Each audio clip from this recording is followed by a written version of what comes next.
SciVive Chapter 5. Power. Skills. Know where you stand. Choose your initial state. Starting from the same state every time improves the consistency. If you want consistent results, you must perform your action from a consistent base. Your physical and mental focus and environments must be practiced and correct. This includes your emotional state, the color of the room, the temperature, and how you use your body. Which outcome will profit you most affects your bias, perception, and performance. For example, if you listen to a stereo system, it's very likely that your brain will think the sound is coming from where you are looking. If you are positioned perfectly between the two speakers, and if you are listening to a sound that is supposed to sound like it's in the center of the soundstage, if you look up, then it looks like it's coming from up there. If you look down, it seems to be coming from down there. Thus, if you're ever trying to judge the quality of a sound system, you must make sure to point your head in the right direction, or you'll alter the results. Don't train negative. If you shake your head in disappointment when you miss a shot, guess what you will do when you miss the shot in a non-practice environment? You're more likely to do the same thing in the real world that you've been unconsciously practicing. Miss shot, show disappointment. Screw up, show disappointment. Being disappointed and looking down or shaking your head is the opposite of performance. You can't make a good shot when you're not looking at the target. Keep your eye on the prize and don't waste time practicing bad behavior, conscious or subconscious. That missed shot is in the past. Always focus on the present and the future. Focus. When the shit hits the fan, you will perform at the average level of your practice. You're unlikely to do much better or worse than your average. Focus on the action, not the outcome. Revisit it every once in a while to make sure that the process is still the right one you should be focusing on. Some large companies focus on process too much and lose track of the reason the process was originally good. If you put your focus into the area where a thing is happening, your brain has all kinds of mental and physical tricks it will use to get you better results in that area. If you're playing baseball, focus on the ball. If you're bowling, focus on the pins. You can still make changes while the ball is in your hand. Focus on those things you can interact with, the things you can touch and influence, and the world will bend to your will. You must focus on that which is coming at the expense of that which has passed. The future is rapidly approaching, and the past is forever out of reach. The past is but an idea, unattainable, while the future is unavoidable. Change the focus of your mind to get better physical results, limiting feedback and focusing on touch. Typing speed. I hold my personal typing speed record of 116 WPM on a laggy computer with the Logitech K120 $10 keyboard. It's probably the finest of all the cheap keyboards. Good key feel, rather short travel distance, standard key positioning. You might ask, what's the point? The laggy part is important. You would think that on a laggy keyboard you would type slower because it would take longer for you to verify that what you were typing was coming out correctly. You would be right, up to a point. But once the lag is so high that you realize the complete and utter futility of even trying to see what's coming out, you can focus all of your mind directionally on your fingers, and if you're good at typing, you already know when you've made an error. You don't need the screen to tell you, and thus by cutting out the feedback loop of the screen and visual system, and by only maintaining the feedback loop of the touch system, you have a more pure data stream to focus on, and one that is perfectly in sync. I also believe that where you put your focus, your body tends to naturally locate resources. Computing. Display. ClearType is Microsoft's implementation of sub-pixel rendering technology in rendering text in a font system. The system attempts to improve the appearance of text on computer display. Do not use quality settings on your graphics processing unit, GPU, or ClearType. It will blur up all your work. Mousing. The Contour Design Roller Mouse Pro 2 is pretty great if you do a lot of typing. Every second you're not moving your hands away from the keyboard is a second you can get back to typing faster. Internet browsing. Middle click or control left click to mass open windows you are interested in. Then they can load in the background and be ready for you when you want them. This doesn't work great if your computer runs out of memory. Chrome plugins. Tab Outliner plugin for Chrome. Adblock. Screen colors. Try out high contrast mode. Green text on black screen. Black because why should you be illuminating things that aren't data? Green because it's the most visible color to your eye. On OLED screens and all other screens that don't have a backlight, you pay for every pixel you illuminate. So don't bother lighting up pixels you don't need, burning through battery and shortening the life of those pixels. Writing text. Typing emails and comments and forum posts. Type them locally in your own text editor, or be very angry when backspace takes you off page and deletes all data instead of backspacing in your text. Or their form submit doesn't work, or you were posting too fast, etc. Risk management. Anything you generate in this world, whether it's text or images or videos, you need to have it backed up. For if it was important enough for you to spend the time making it, then it's important enough for you to spend time to make sure it doesn't get accidentally deleted. Accidental deletion. Hitting cut 2 times means you actually hit delete on the first thing, unless you pasted it first, or remembered to Ctrl+Z a lot. You should install a clipboard manager to warn you and keep a history of things you've copied. RAID stands for Redundant Array of Independent Disks. All spinning disks need to be in RAID. It is not a backup. Density is friend. In Windows Live Mail, whenever you right-click on a folder under an email account, you get an option, Add to Compact View. If there's a Compact View option, use it. Virtual desktops. If you use an OS which supports multiple virtual desktops, you could also just put your distractions on one desktop and your real work on another, and there would be little question as to whether you were really working or not. Search. Let the computer search for you. Don't use your eyes. It's easier to type what you are looking for than to try and find it by visually searching around, which is why the program launcher in the newer Windows versions, you just click Start button and type what you want, and it simply appears. They are better. It would be nice to see such a feature to be able to find that tab lost in your sea of tabs, if perhaps the Tab Outline plugin didn't have that feature. Hidden Google search options. One very powerful but undocumented search tool is the Around function. If you wanted to research Barack Obama's interactions with Australia, you could simply include both terms in a search, but you'd find thousands of articles in which these two terms may appear many paragraphs apart and bear no relation to one another. But if instead you search, in quotes, Obama, around, in parentheses 10, Australia, in quotes, then the final result will be one in which Obama appears within 10 words of Australia. Note, for this to work, both search terms must be in quotes, around must be capitalized, and the number must be in parentheses. So again, that was Obama in quotes, around all caps, the number 10 in parentheses, Australia in quotes. Know how and when to use the minus sign in a search query. Search George Washington -gwu.edu. Also, tilde before a word to search simultaneously for the synonyms of that word. Number ... number to search for a range of numbers, for example, 1 ... 10. Asterisk as a wild card in quoted search strings to stand for one or many unknown words. The asterisk cat will return things like the angry cat, the big brown cat.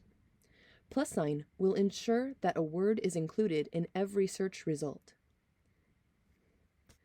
Note, Google got rid of the plus sign operator, so now you have to put quotes around single words or use search tools results verbatim.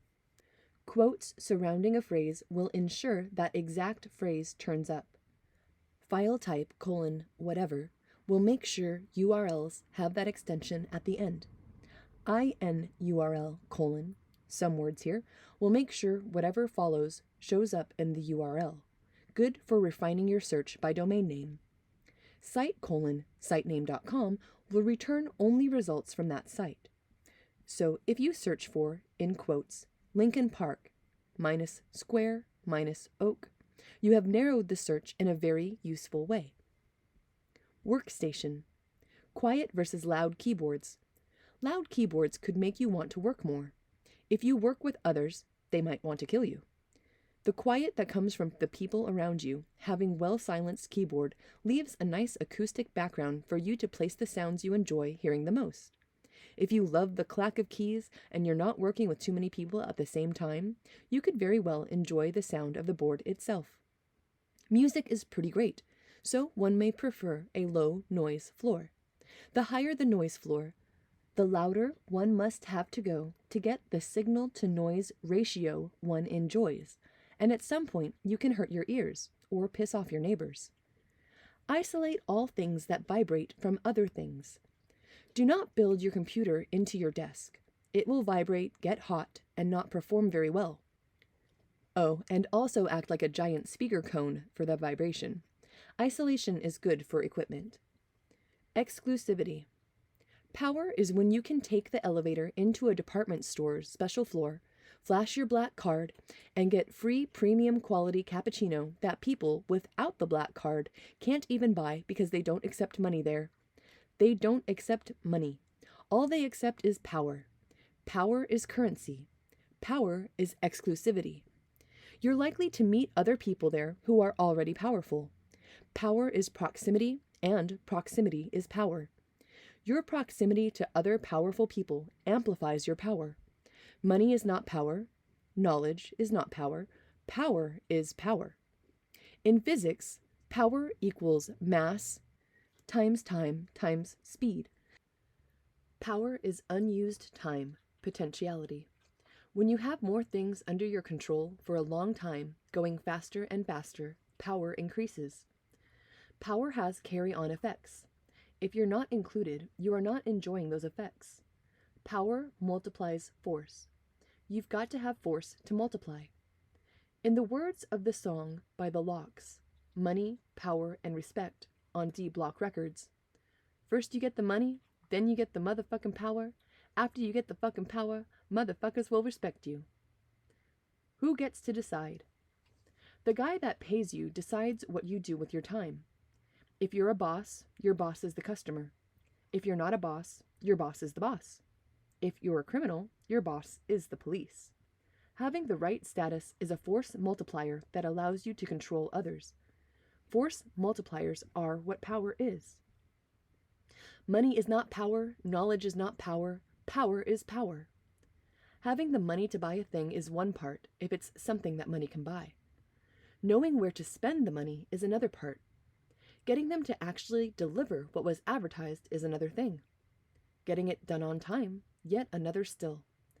And then, after all that, finding out that thing you wanted wasn't actually the thing you should have wanted is a great way to explain how just being able to afford something isn't enough.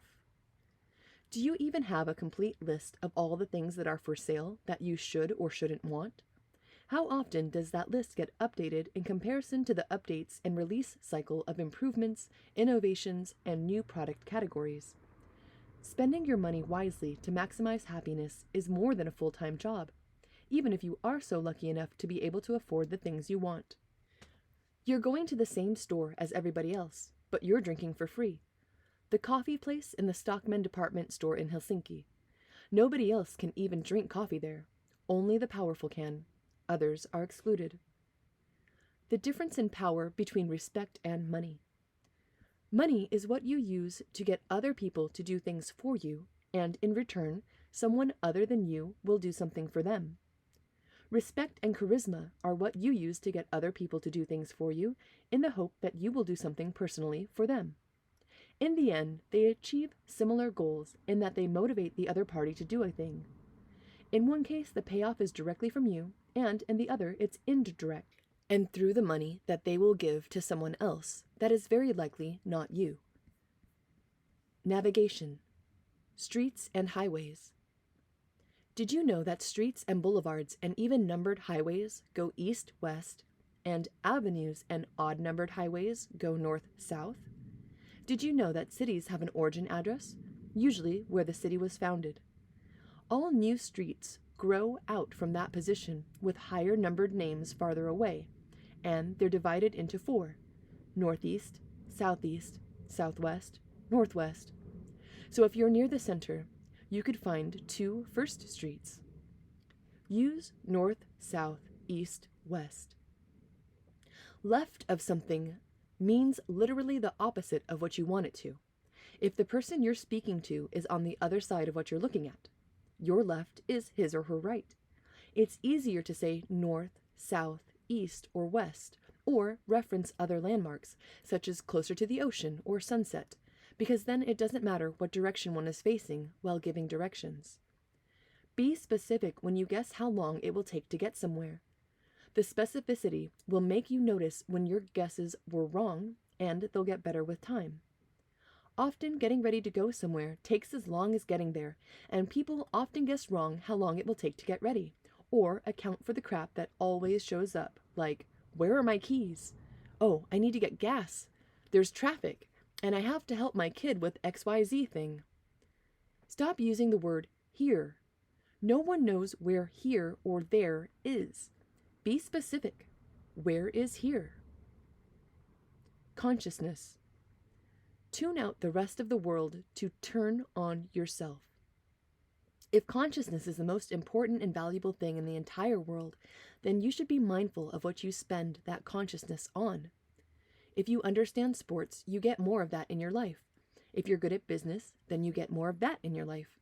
If you read a lot of news, play a lot of games, then basically forego some of the things that are the rewarding and powerful in the world, which are the things that multiply how you affect other people.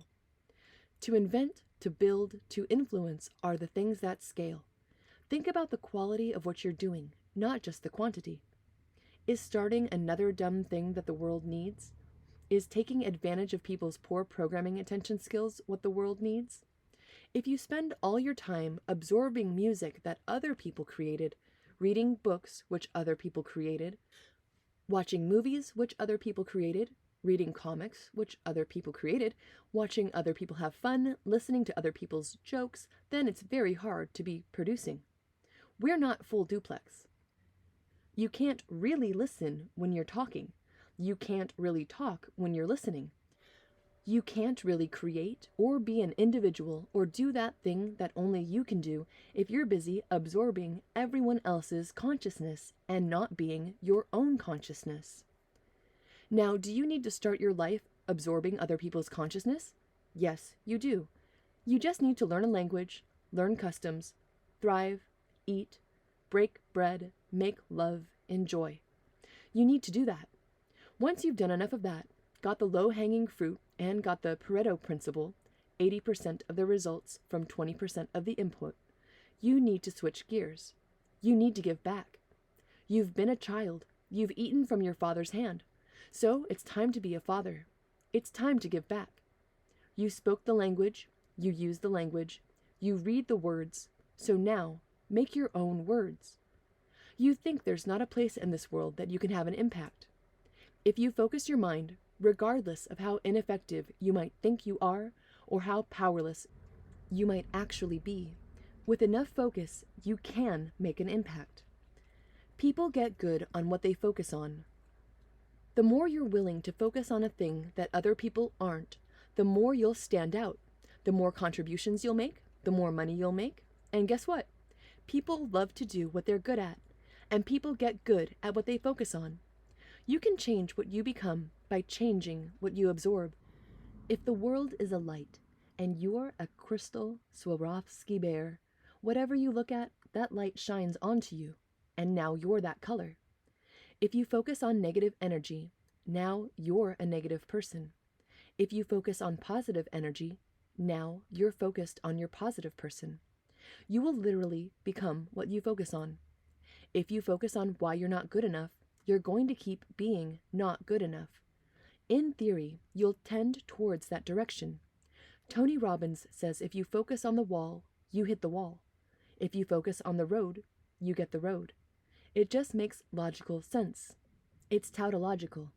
Your brain is constantly running simulations. SciVive doesn't like the term question, so a lot of people, like Tony Robbins, like to use the phrase internal questions. First of all, that's bullshit, because people without language, which human beings didn't have 200,000 years ago, were still doing that what might happen processing without language. It's obvious that you can do processing without language. Remembering. Please don't let remembering be the end. Please do not become a crappy version of an encyclopedia. Synthesis is the end. Don't become Google and stop training your kids to be Google.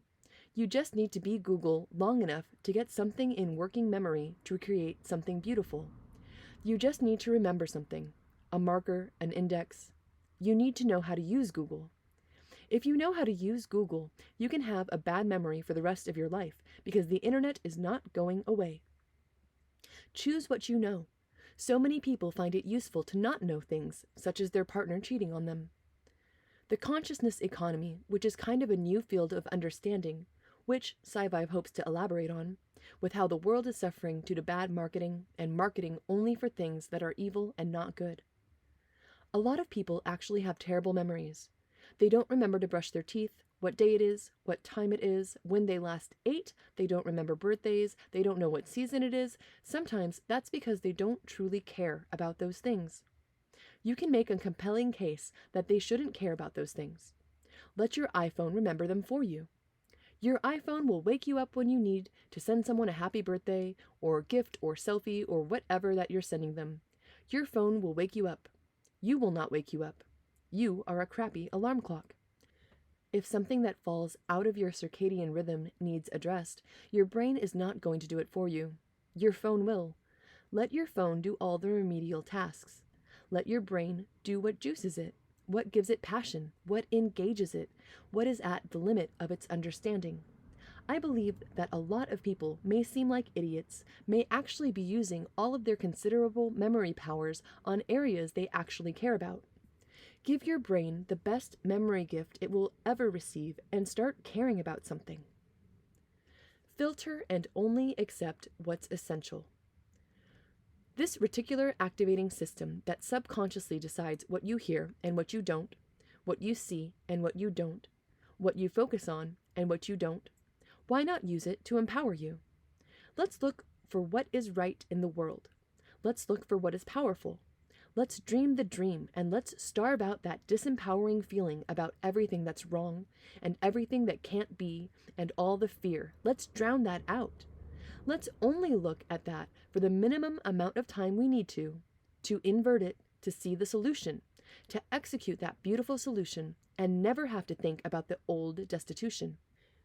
You never have to think about quitting again when you're not a smoker anymore. You just don't smoke. It's no longer a fight. When you change your identity, it becomes much easier to execute the behaviors that that identity has. When you try to keep an old identity that has a try and fail as a component of it, it's harder to do the new thing. Give yourself the gift of focusing on what you want, not what you don't want.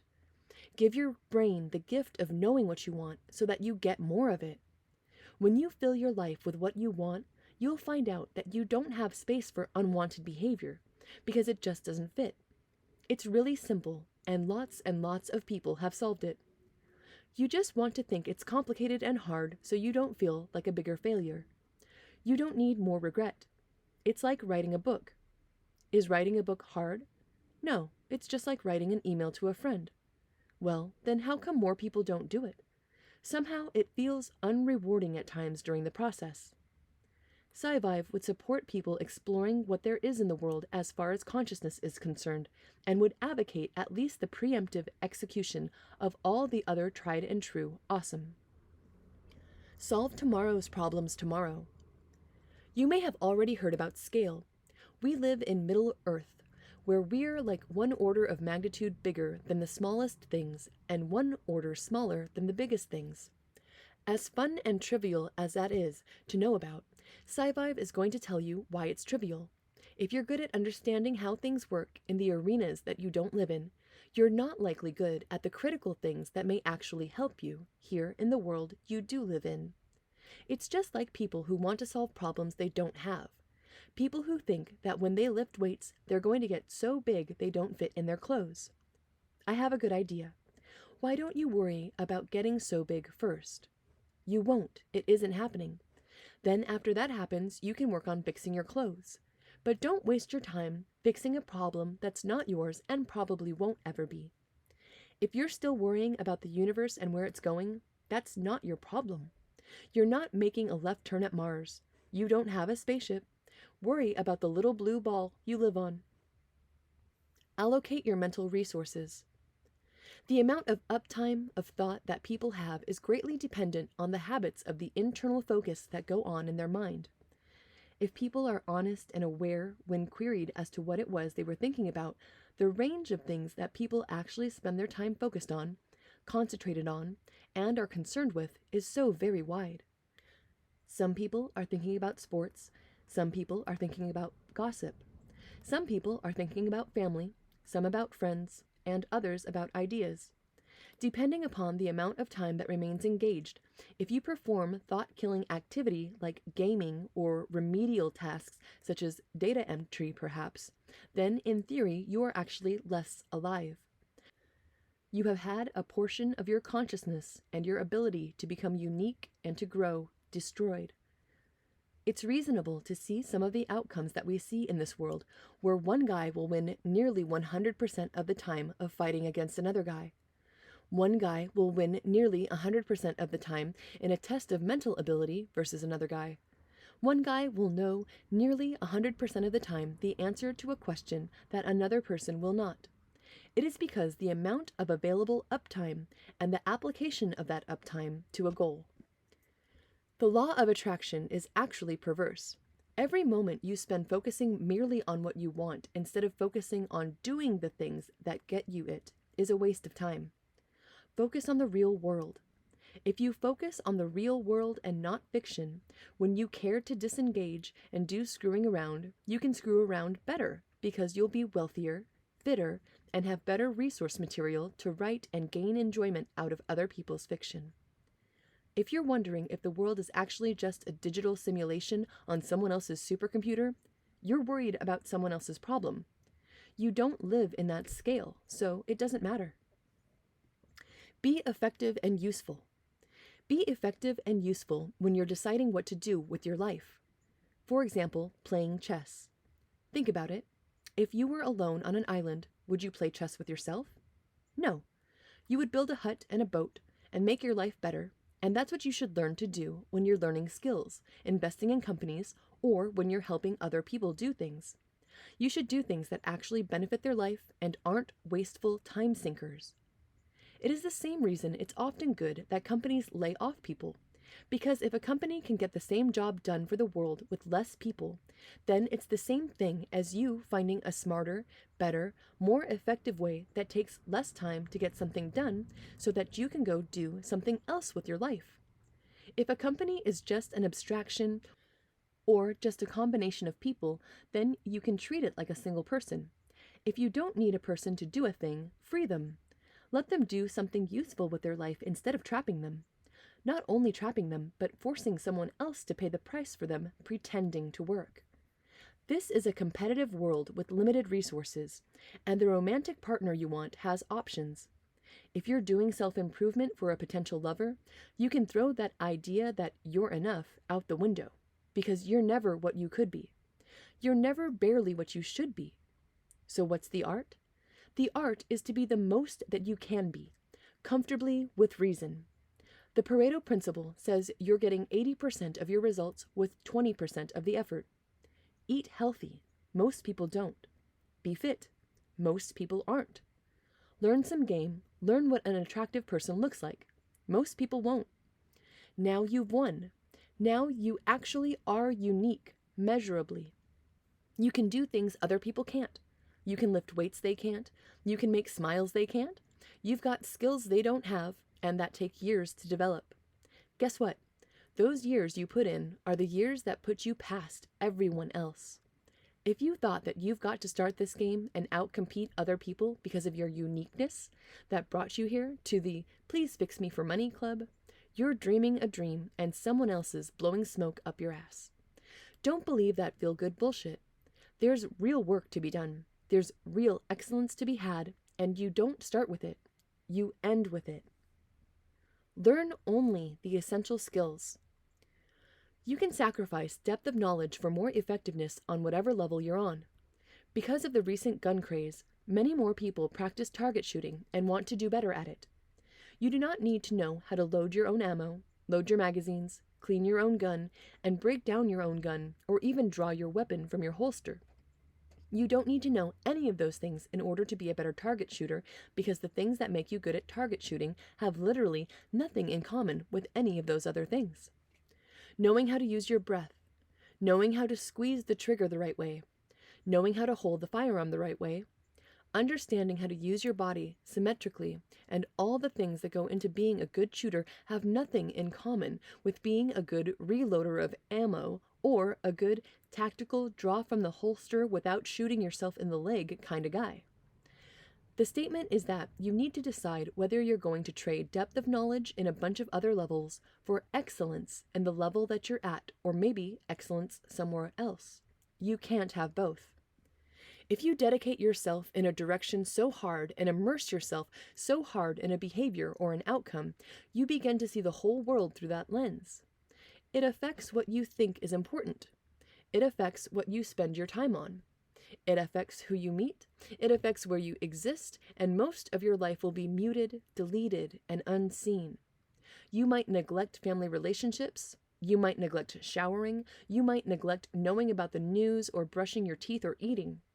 When you are so in a fixed state, addicted, single-minded, and focused, there's risk that you have great personal pain during those rare moments when you notice that you sacrificed much of what you might want in your life for a different goal, either by choice or by obsession, either through a healthy decision or by having no choice and having an addiction. The important part of being effective on what you're typing is you and your brain, not the tool. Let's say you learn how to have a schedule. Everybody's cell phone these days has a calendar on it, a little alarm clock, and reminders and things. How many different scheduling things could you use? You could use Outlook. You could use Trello. There's all kinds of different things that you can use to manage your schedule. Are those things important? No. What is important is that you have a list of what you need to do and the times they occur and the alarms necessary. It doesn't matter whether it's a wristwatch or a pocket watch. It doesn't matter what it is, just another tool. The important thing is that you're using your time the way you want to use it. The part of the giant myth of personal development is that if you read a book on how to manage your time and you finish it, then you'll think about reading another book. No. How about you just hope that you were already smart enough to read a good book and you just learned how to execute the lessons learned within? Realize that whatever gains you might get from switching are going to be very small, as opposed to the gains you would get by having any system over no system. The stubbornness of the misguided. Instead of getting diminishing returns at things that you're already good at, why don't you perhaps allocate the time you want to put into learning and making up for big gaps? For some people, their big gap is that they're working on the wrong thing. If you're working on the wrong thing, then almost no amount of reading is going to convince you of it. It seems like people don't want to be convinced externally that what they're doing isn't right. Try and talk someone out of their religion sometime. Give that a try. Or try talking them out of a love interest. They are not interested in it. It is not easy to find the right way to help people who have picked the wrong thing to do. They just need to discover it on their own, maybe. Maybe there's a line of questions that can be asked in the style of Plato and interrogate of what's learned together. Socrates, actually. Ask a bunch of if questions that he already knows the answer to, and you think you're coming up with new answers. Some people may think of this as condescending. People may not like when someone asks a bunch of questions when he or she knows they already know the answers to, or they just tell them so they don't have to be manipulated until getting whatever outcome they prefer from the interaction while extending time. Reading is good, but doing is better. In summary, a lot of you guys that have read a lot of self-help stuff, you probably need to stop reading self-help stuff and do what you already know.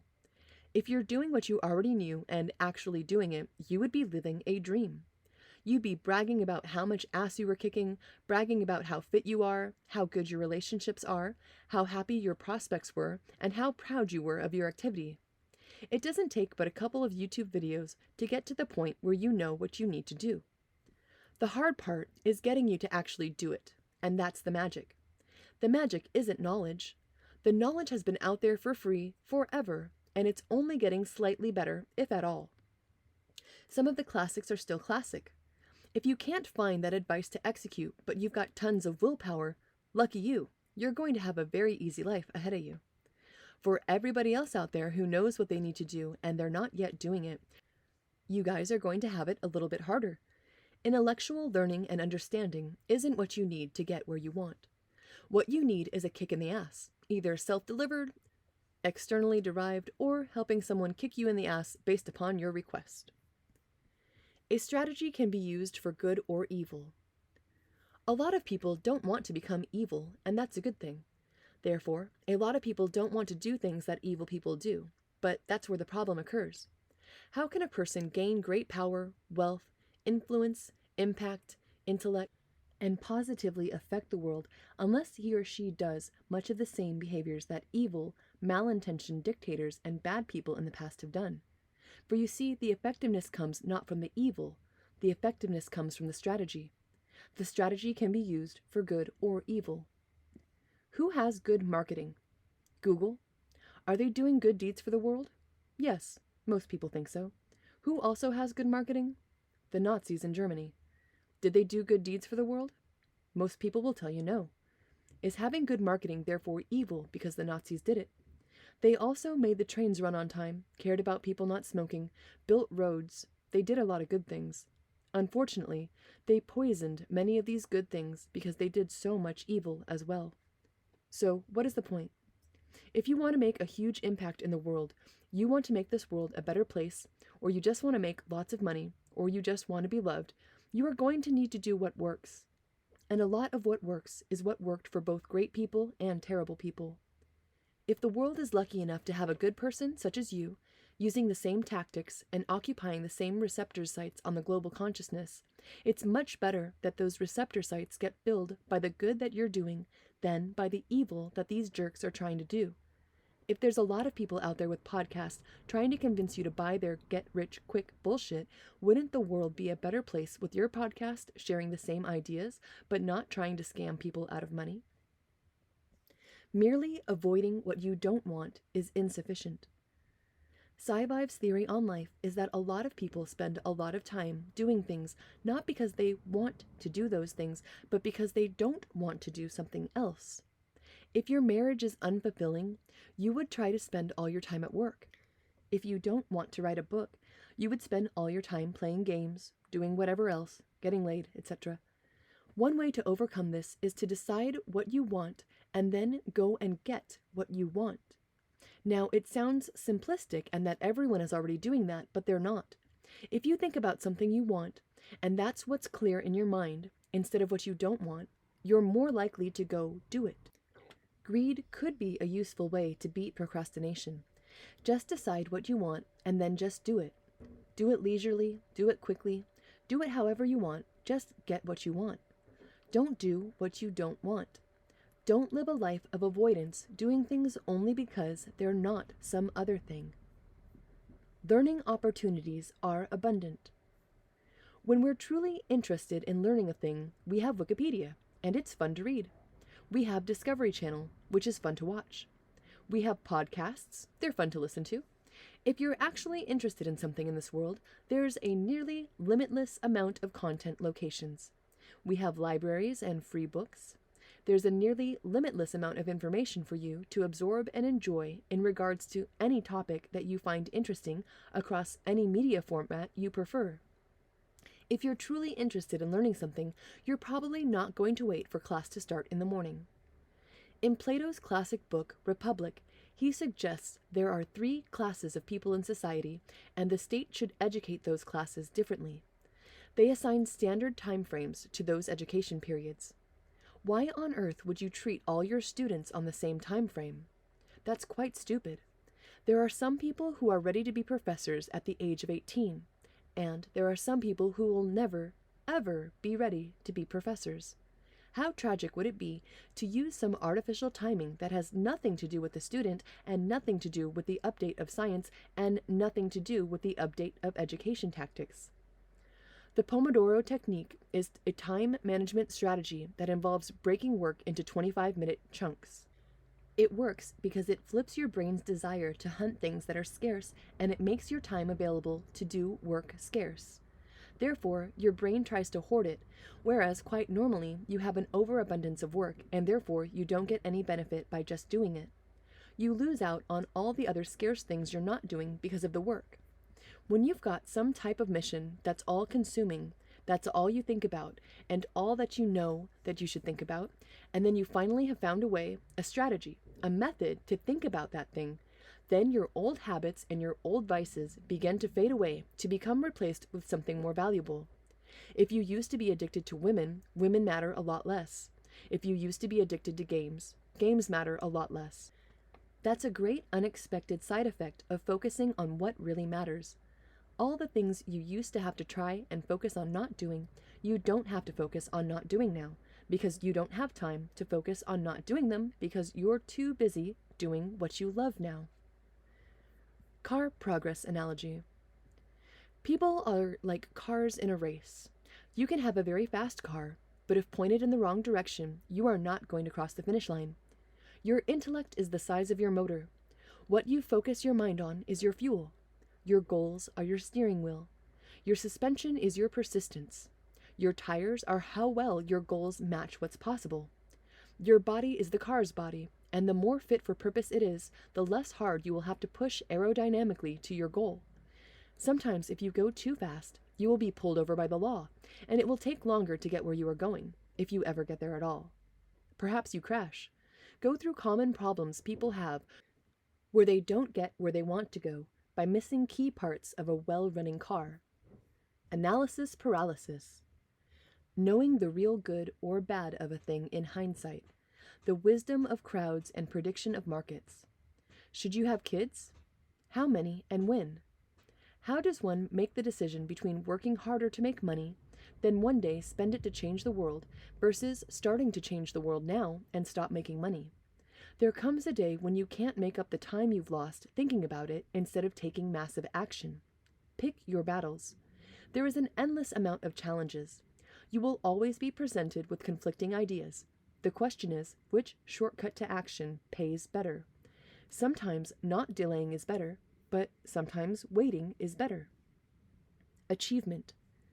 We are all capable of great things, even the worst of us. There has always been and will always be a few things standing between us and greatness. SciVive will call these the great traps.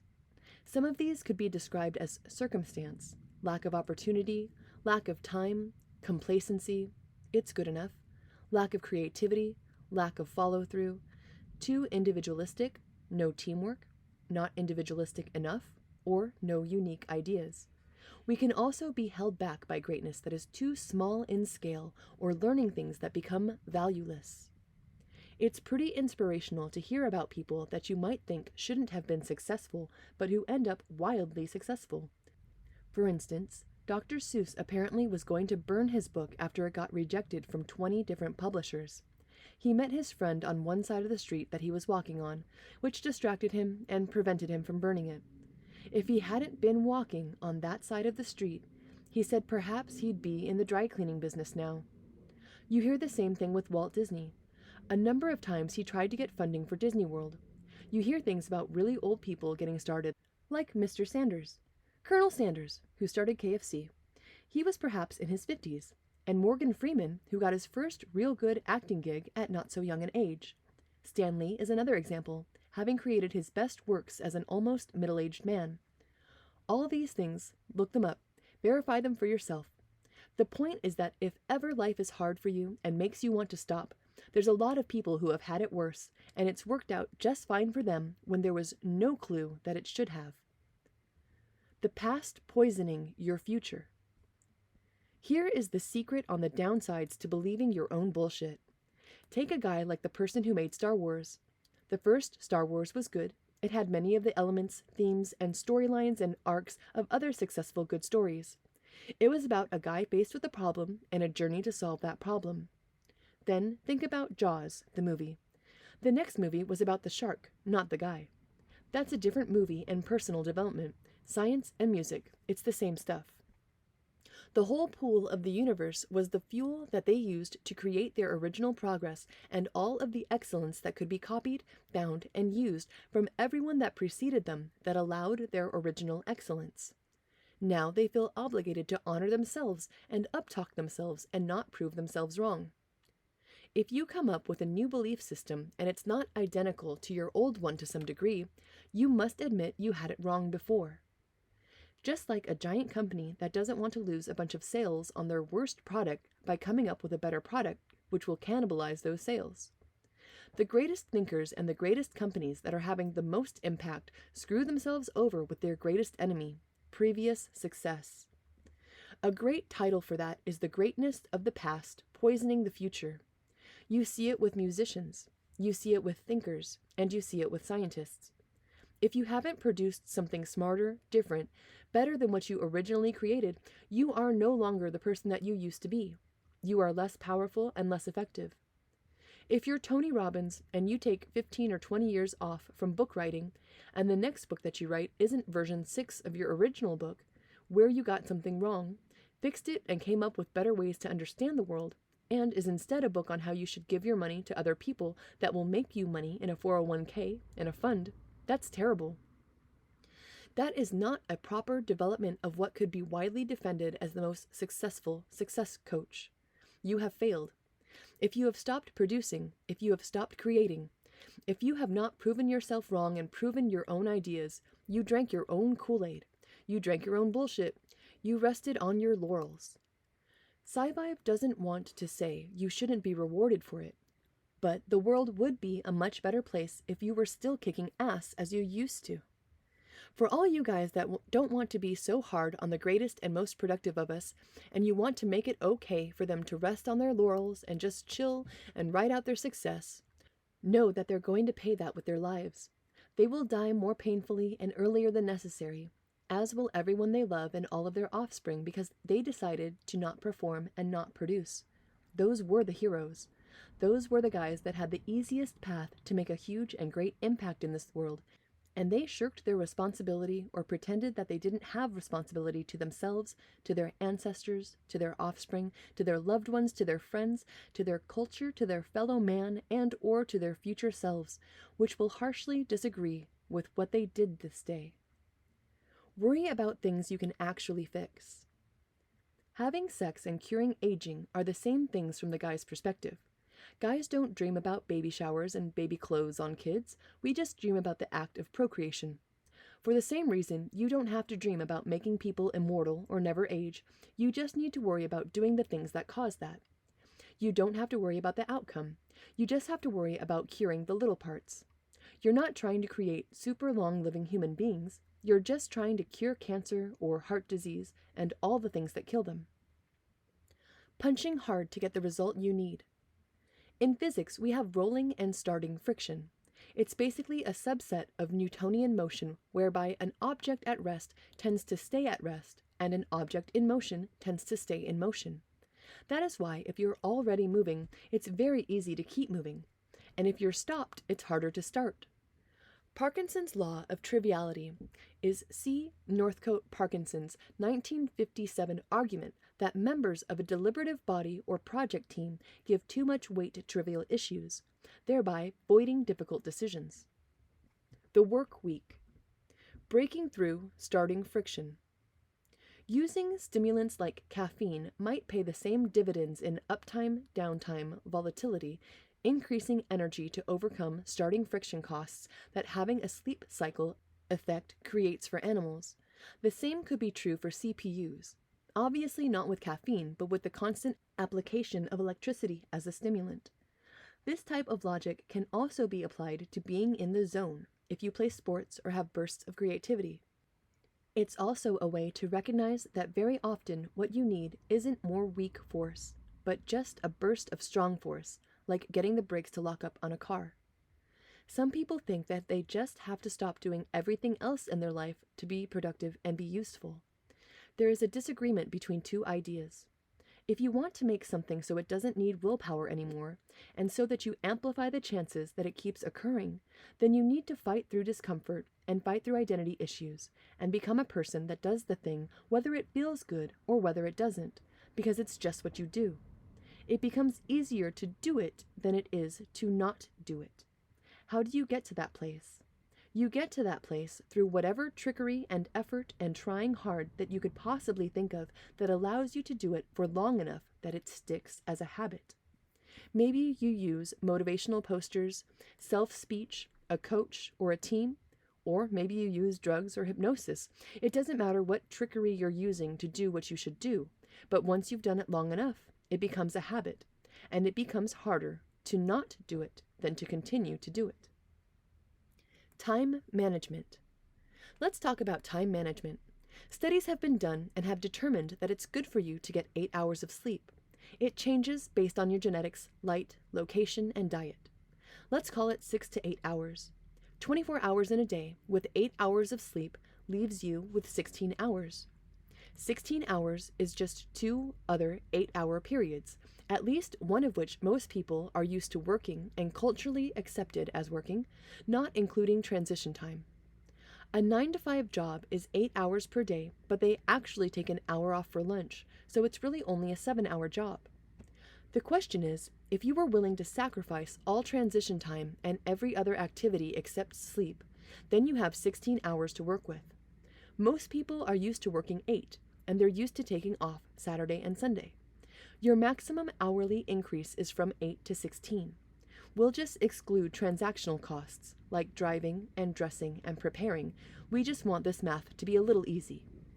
You could go from the 8 hours of productive output that most people have, 5 out of 7 days, and move it to 16 hours of productive output 7 days a week. The math is actually pretty simple. 16 times 7 is 112. If you work 16 hours a day, 7 days a week, it is 112 hours of work per week. Be 3 times as effective. The math is 112 hours at 7 days a week, 16 hours a day, versus 40 hours a week. If you only slept and had no transitional time at all, you still cannot triple your productive hours. It's not possible. Which is why, if you want to be more than 3 times as effective in the world, you need other people or things or ideas that aren't you. Because no matter how much you break your own balls, you are only worth 3 times the hours. One could argue that immersion is more valuable because hard ideas have startup and spool down time. Or one can argue that more time is less valuable because you burn out and you get tired of focusing on a thing. Either way, let's just call it about 3 times effectiveness based on total sacrifice of any non-productive enjoyment. You want to watch a movie? You're not in the movie business? Disallowed. You want to go outside to eat? Nope, no eating outside. As a matter of fact, no getting up from the chair. No. It's not that great. If you want to really make breakthroughs in this world, you've got to use people that aren't you, because you can only get about 3 times as many hours. Now, can you change behavior and do things that are better tactically and strategically? Sure, and you should, because as said previously, more hours is only worth a maximum of about 3 times. When you look at the people ahead of you in this world, 3 times isn't going to get you even close, and it almost doesn't matter who you are. A great example of this is trying to cook a steak by a committee where 10 people come into a room, look at the steak, and blow their warm breath on it trying to cook it. You could increase the number of people on the committee to 100 and you still wouldn't be reaching the temperature that you need in order to cook the steak. You need 1 hot thing, not 100 warm things. The critical path. When you want to create an outcome and you've got limited resources, most people choose the objective-based outcome filtering of what's the critical path. What's the least number of steps with the least amount of risk? Where we are now to where we want to be.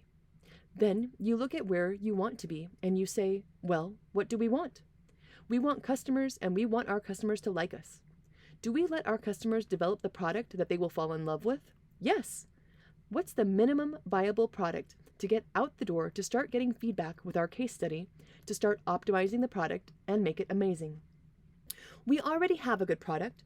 Every money value that we already spend will not only generate the best return because it's the most sticky and most useful product, because it's already been optimized by some pre-customer test cases. It's already more reliable because we tested it with those guys and improved it. So now the new guys get it better. It's also because it better enhances the likelihood that every new customer that we get tells a friend, and we might be able to get some free customers from word-to-mouth advertising that we didn't have to pay for. Those customers tend to stay longer. The problem with that approach, the upside to that approach, is that it cuts out a lot of needless steps that would waste time and energy and not create a better product for your customers and not create a better market fit by choosing the right pricing, loading the scope, and doing one thing really well instead of doing 10 things in mediocrity. It's very good for those things. That way, the lean startup methodology and critical path analysis are effective in those areas. However, there is a downside to using critical path analysis and lean startup minimum viable product style of creation. Some of the things that you could have built that may be more profitable than the original idea is, and you may have easily pivoted into. You never notice these things because you filtered out and cut off the other novel and interesting things to focus on the one thing that you decided was the most important. What you'll find is some of the companies that are wildly successful with products that were definitely not what they originally intended to do. Flickr was a video game company. Then they turned into a photo company because people liked that more. Slack was a video game company, and they turned into a product management company because people liked that more. When you use novelty search, when you care about bottom-up, when you do what is interesting and perhaps you have enough energy to survive that indeterminate space for longer, then you can end up with unpredicted, excellent reward outcomes that you would never have been able to find or figure out from the end point backwards style. In summary, by choosing a destination, an outcome, and reaping the rewards of not wasting energy falling down paths that are maybe dead ends, you have high specificity. You don't get false positives and you don't waste time. You also have a low sensitivity and you don't capture what you might have been able to do. And so it is the path between what you want, which is profitability in most cases in business, and where you are now, which is the idea stage.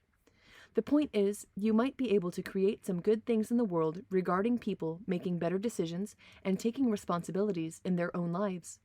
Use an interesting novel search pattern, since human beings are trained to care about that stuff more than brute objectivity anyway. You must try to optimize the objective likely, the minimum viable path to get the thing done, because of the uncertainty in the likelihood of that path over the others. Quit wasting time trying to optimize outcomes strategically and with the concrete vision, and be happier with a more flowery, throw a lot of stuff at the wall and see what sticks kind of style.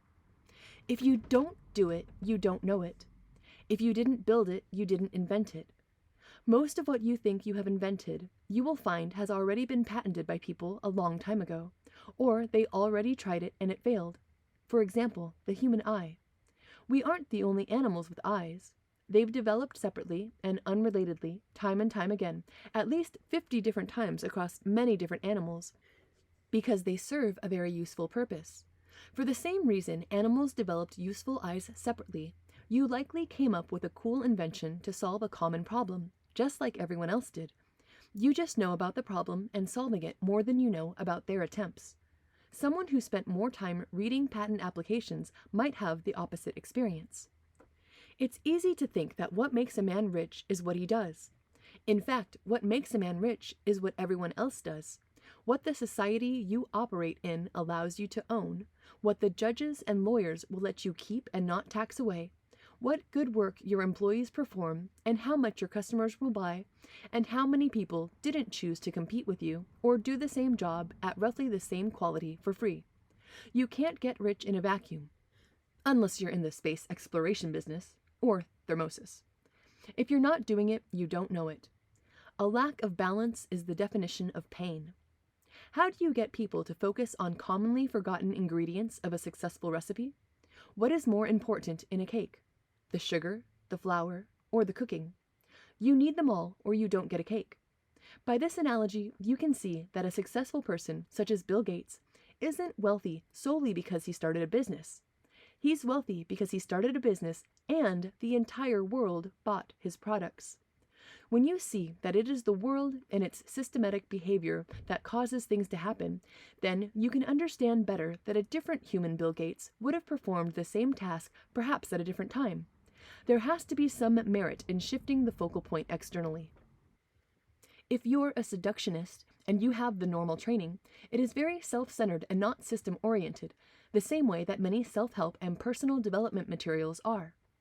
When you include your relationship to the system and their relationship to the system, you can save a lot of time when you're not swimming against the current. Egocentrism is one of the lowest forms of understanding.